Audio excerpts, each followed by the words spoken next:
Bonjour à tous, bienvenue sur Studio PM France, chaîne indépendante pour vous informer différemment sur des sujets d'actualité et prendre un peu de recul, parfois en sortant du consensus général. Aujourd'hui, nous recevons Andreas Pfeiffer. Bonjour Andreas. Bonjour Pierre, bonjour à tout le monde. Vous êtes enseignant, professeur d'allemand plus précisément au lycée Claude Gelée à Épinal. Nous avions interviewé votre avocate, Maître Rizacher, il y a quelques semaines. C'est maintenant à votre tour. Depuis le début de la pandémie, et plus particulièrement de la vaccination contre le Covid-19, vos prises de position, notamment concernant les protocoles sanitaires en milieu scolaire, font beaucoup parler. Et pour preuve, vous venez d'être suspendu à titre conservatoire pour 4 mois depuis lundi 6 décembre 2021 pour avoir voulu informer. Vous étiez au rectorat le 9 décembre dernier en compagnie de votre avocate, Maître Rizacher. Est-ce que vous pouvez nous en dire plus ? Avec plaisir. Le 9 décembre, j'étais à l'inspection académique des Vosges. Donc, je suis maintenant un ex-enseignant d'allemand au lycée Claude Gelée parce que je suis suspendu. Et nous avons eu un entretien pendant 2h30 avec 3 représentantes du rectorat. Et finalement, j'ai appris pourquoi je suis suspendu. Parce que je n'avais pas d'explication. Et quand on sanctionne, il faut quand même expliquer. Donc, apparemment, j'ai commis la faute grave d'avoir proposé le choix au niveau du port du masque pour les élèves en cours. D'accord. Parce que je me suis dit, à un moment donné, il faut quand même réfléchir. Donc, avec des centaines d'études que j'ai lues aussi avec beaucoup de documentation scientifique, j'ai conclu aussi avec des verdicts aux tribunaux en Allemagne et ailleurs. Je n'ai plus envie de mettre les élèves en danger, de ne plus contribuer à la maltraitance. Donc voilà, j'ai décidé de leur laisser le choix. En aucun cas, ce qui était dans mon rapport, je les ai incités à ne pas porter le masque. Je leur ai laissé le choix. Ceux qui veulent garder, gardent, et les autres, ils enlèvent. Et d'ailleurs, vous avez eu des soutiens de vos élèves. Qu'est-ce qu'ils en pensent de manière générale, vos élèves, de cette décision du rectorat, s'ils en ont été informés d'ailleurs? Les élèves, ils sont, d'après ce que j'ai vu en cours, d'abord étonnés. Ils sont étonnés parce qu'on leur laisse la liberté. Ils n'ont pas forcément l'habitude. Et il y en a beaucoup qui étaient très contents parce qu'ils en souffrent. On en parlera un peu plus tard. Et j'ai été vraiment touché par le nombre d'SMS, de messages très touchants de mes élèves qui me soutiennent parce qu'ils ont bien compris que le rectorat veut me faire taire. Ils ne sont pas dupes. Et voilà, ils me soutiennent. Ils m'envoient des mots vraiment très sympathiques et ils ont compris que c'est une mesure qui est forcément très injuste. Et d'ailleurs, moi, ce qui m'interpelle, c'est aussi la violence avec laquelle vous avez été suspendu, parce qu'en fait, vous arriviez un matin comme les autres au lycée, vous pensez à vos cours de la journée et on vous empêche de rentrer dans la salle d'épreuve, même de récupérer vos affaires. Ça, c'était la douche froide, c'était lundi dernier. J'étais prêt à aller en cours. J'avais cours à midi au lycée Claude Gelée. Et voilà, on m'accueille, le proviseur, la proviseure adjointe, pour aller dans leur bureau pour signer un courrier du recteur, donc du rectorat, comme quoi je suis suspendu sans aucune explication. D'accord. Donc je me dis, là il y a quelque chose. Et en plus je leur ai dit, laissez-moi un peu de temps de réfléchir parce que j'ai cours dans 5 minutes. Et là le proviseur m'a dit, non, vous ne pouvez plus aller en cours. Donc là j'ai compris, il y a quelque chose. D'accord. Donc j'ai appelé mon avocate. On ne m'a même pas laissé appeler mon avocate à l'intérieur du lycée. Ça je trouve déjà un peu dégradant. Et donc finalement j'ai signé la suspension. Et effectivement, je suis un dangereux enseignant maintenant. On m'a même pas laissé aller dans la salle des professeurs, mon lieu de travail, pour récupérer mes affaires. Le proviseur me les a données et voilà. Et je suis sorti du lycée et voilà, je n'ai plus le droit de de mettre un pied au lycée Claude Gelée. Et voilà, plus le droit de prendre une initiative au niveau de la pédagogie, au niveau de la didactique. Ouais. Et bien alors on va retourner un petit peu en arrière parce que le 23 septembre dernier, vous aviez déjà été convoqué au rectorat. C'était à Nancy suite au courrier que vous leur aviez adressé le 9 août. Convocation que vous décriviez comme un interrogatoire lors d'un reportage qu'on avait fait ensemble sur Studio PM France. Est-ce que vous pouvez nous en dire un peu plus? Donc j'avais alerté parce que le ministre Blanquer avait annoncé en juillet, fin juillet, la mise en place du nouveau protocole sanitaire. Et ce qui me paraissait vraiment la goutte qui faisait déborder le vase, c'était la mise en place de vaccinodromes, de centres de vaccination, le port du masque, cette politique discriminatoire, c'est-à-dire d'évincer des élèves, il l'a dit comme ça, évincer des élèves non vaccinés dans la mesure où il y a un cas positif. Je me suis dit, maintenant, il faut alerter. Donc, il faut informer, alerter, il faut protéger les élèves. Et c'est pour ça que j'ai eu cette fameuse convocation au rectorat. Et heureusement que j'étais accompagné par maître Nancy Rizaker. Nancy m'a brillamment défendu parce que c'était effectivement, on m'a coupé la parole, on m'a pas laissé développer ce que j'avais à dire. Et Nancy a vraiment posé aussi les vraies questions, c'est-à-dire l'ouverture d'un débat controversé à l'éducation nationale, à rappeler les valeurs de l'école républicaine. Oui, parce que vous aviez dit, je lisais un article dans Épinal Info, vous disiez « L'éducation sort totalement de son cadre et ne fait plus preuve de neutralité ». Et donc, oui, c'est ce que vous pensez. J'aurais bien fait comprendre. Bon, on n'était pas d'accord. Bien sûr. Tu vas bien, Pierre que c'est l'école qui fait du prosélytisme. C'est pas moi. Moi, je leur ai dit, je n'ai pas bougé d'1 millimètre de mes cours, de mes convictions. C'est l'école. Ce ne sont pas des professionnels de santé. Blanquer, c'est pas un médecin. Il encourage maintenant la promotion d'un médicament en phase expérimentale qui met les enfants en danger.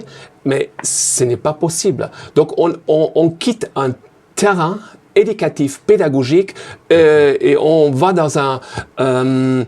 sur un terrain qui, en plus, est excessivement néfaste pour nos élèves parce qu'en ce moment, on le voit bien, les effets secondaires explosent. Donc, on a eu un entretien qui était un peu musclé, on ne pouvait pas vraiment échanger. Et par rapport à ma convocation le 9 décembre, je sors quand même avec une impression positive. C'était 2h30. Bon, 2h30, c'est éprouvant. Ils vous ont écouté ? Oui. Bien, je ressors avec cette sensation.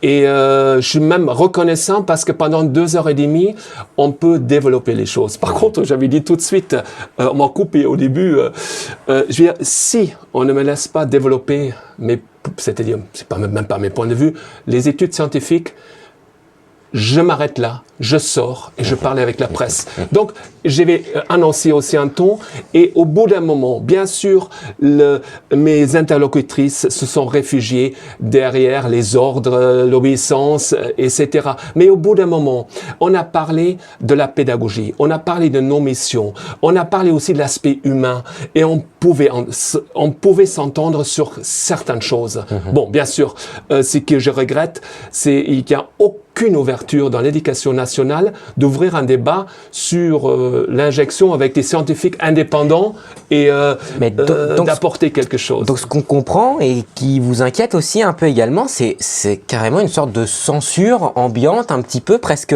omniprésente, dès lors qu'une voix dissidente comme la vôtre s'élève à contre-courant, et voire presque parfois de l'acharnement de la part de l'éducation nationale.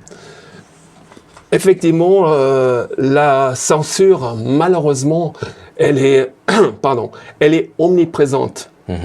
Ça me rappelle un incident, c'était le 1er septembre de la rentrée. Vous aviez pris la parole ? Il y avait un moment pendant la pré-rentrée avec le proviseur, avec tous les collègues, question-réponse. Mais je lui dis, c'est le bon moment. Je vais intervenir aussi pour dire mon point de vue, c'est-à-dire qui s'appuie sur de nombreux documents scientifiques. Mon point de vue par rapport à la dangerosité de ce protocole Blanquer et de poser une question. Ah, mais ça n'a pas duré longtemps.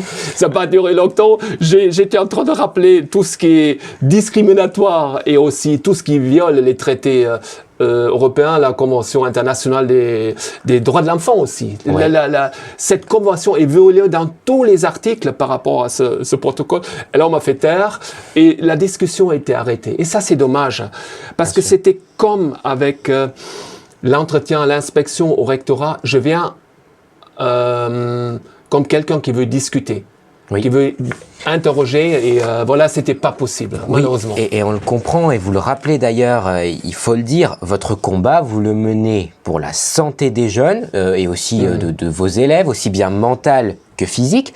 Et donc, je voulais rebondir dans une sommation interpellative à l'attention du recteur de la région académique Grand Est, en date du 24 novembre, dans laquelle vous êtes requérant. Alors, il est mentionné que le port du masque, pour revenir un petit peu sur ce port du masque, réduit la saturation en oxygène du sang, augmente la proportion de CO2. Est-ce que vous, en tant qu'enseignant, vous vivez mal ce port du masque, et qu'en pensent vos élèves, notamment quand on est professeur d'allemand, pour enseigner une langue vivante? Oui, donc j'ai quand même rappelé d'abord notre mission originale, c'est une mission pédagogique où on fait passer des messages, on travaille la communication. La communication, ça veut dire quoi? On s'exprime pas uniquement avec notre langue, on s'exprime aussi avec des gestes. Au quotidien, on s'exprime avec des gestes, des mimes, des signes. Et tout ça, ce n'est plus possible avec le masque. Et j'essaie de parler fort, d'articuler, mais quand les élèves parlent entre eux, et avec le masque, mais je suis convaincu, mais je dis, les pauvres, ils ne se comprennent pas toujours. Ils ne se comprennent, mais oh là là, qu'est-ce qu'ils ont retenu de cette intervention qui était pourtant riche. Et donc, c'est un moyen aussi, symboliquement, de les museler. Parce que le masque est aussi un symbole de ne pas s'exprimer librement. Et j'engage avec mes élèves souvent un débat, ça m'intéresse, qu'ils pensent, et symboliquement, on leur interdit d'accéder à des libertés fondamentales. Et en plus, ils le vivent très mal, hein. Comme tu l'as dit tout à l'heure, il y en a qui me demandent de sortir de la classe. Il y en a qui ont des moments d'anxiété, il y en a qui font de l'asthme, qui n'avaient pas de l'asthme avant, et il y en a qui ont des pensées déprimantes, et il n'y en a plus cet épanouissement. Justement, par rapport à ça, moi dans mon lycée à Armiremont, est-ce que ça vous choque qu'un rapport écrit soit adressé à la CPE si jamais on ne porte pas le masque correctement? Est-ce que c'est quelque chose qui vous choque? Bien sûr, ça me choque. Tout ce que je demande, je ne prétends pas de détenir la vérité, tout ce que je demande à mes collègues, à l'éducation nationale, c'est de réfléchir. De réfléchir, et quand je vois, il y a un verdict qui est sorti il y a 2-3 jours du procureur d'État de Missouri, qui a clairement dit tous les protocoles sanitaires dans l'État, ça concerne plusieurs États aussi, sont obsolètes et sont rejetés. Ça veut dire qu'un enseignant, un chef d'établissement qui demande aux élèves de porter un masque, il sera poursuivi en justice. D'accord. Donc ça veut dire, les enfants américains sont pas différents. Si on demande maintenant, si on dit en cours, tu dois porter le masque. Voilà, si je disais ça aux États-Unis, je passerais en justice. Donc ça n'a ni queue ni tête. Eux, par contre, ils ont réfléchi. Ils ont compris que c'est dangereux. D'accord. Alors pour revenir sur le sujet un peu de la censure, on va regarder ensemble une séquence vidéo que notre équipe avait filmée à Paris lors de l'arrivée de la marche du réveil à laquelle vous aviez participé. Vous étiez une vingtaine de personnes à déambuler place de la Concorde jusqu'à ce qu'une brigade de la Brave arrive et encercle le groupe. Regardez.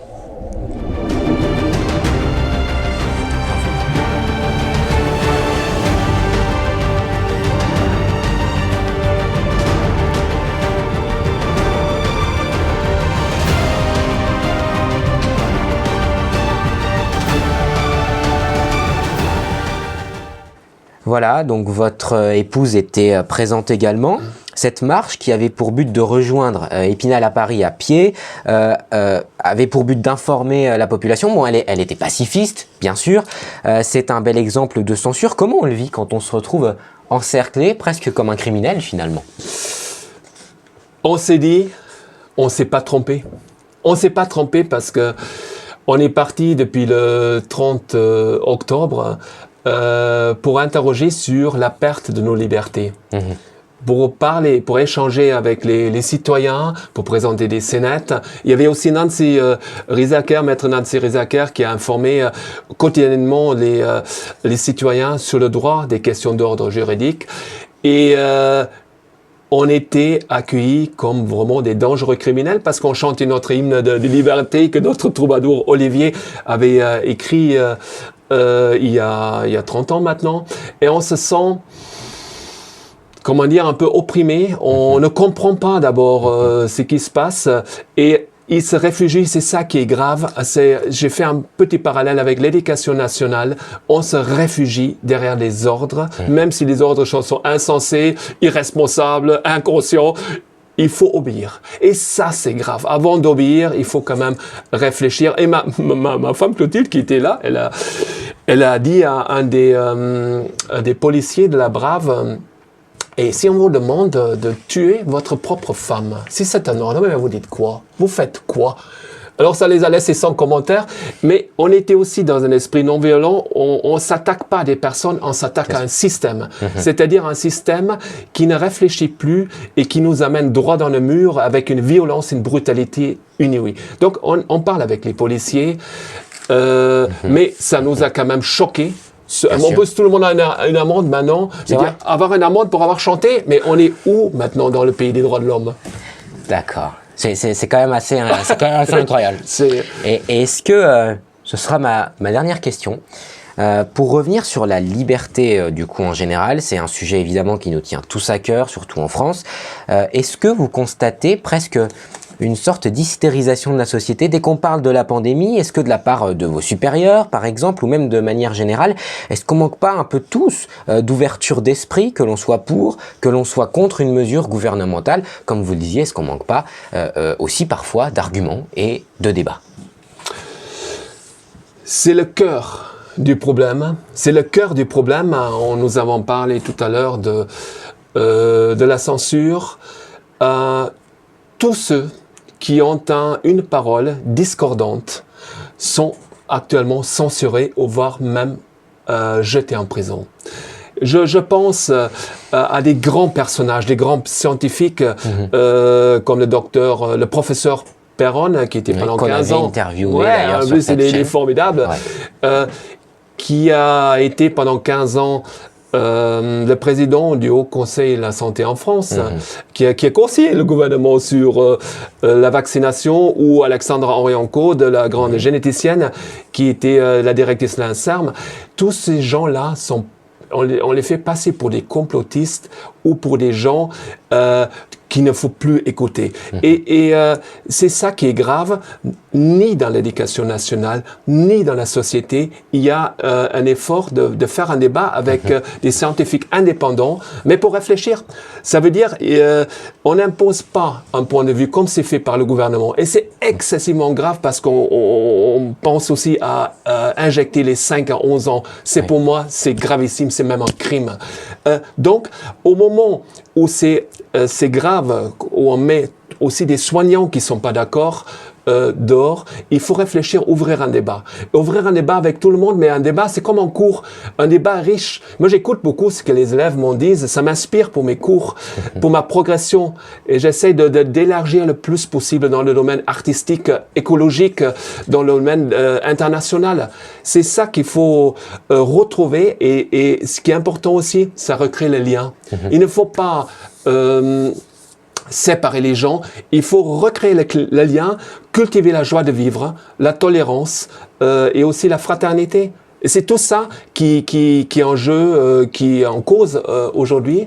Et c'est pour ça que j'appelle tout le monde. Quand j'interviens en classe, ou à l'extérieur, j'appelle à une réflexion dans le bon sens, parce qu'il faut utiliser son intelligence dans le bon sens du terme pour retrouver, comment dire, une cohésion et une humanité. C'est cette humanité qui nous manque actuellement.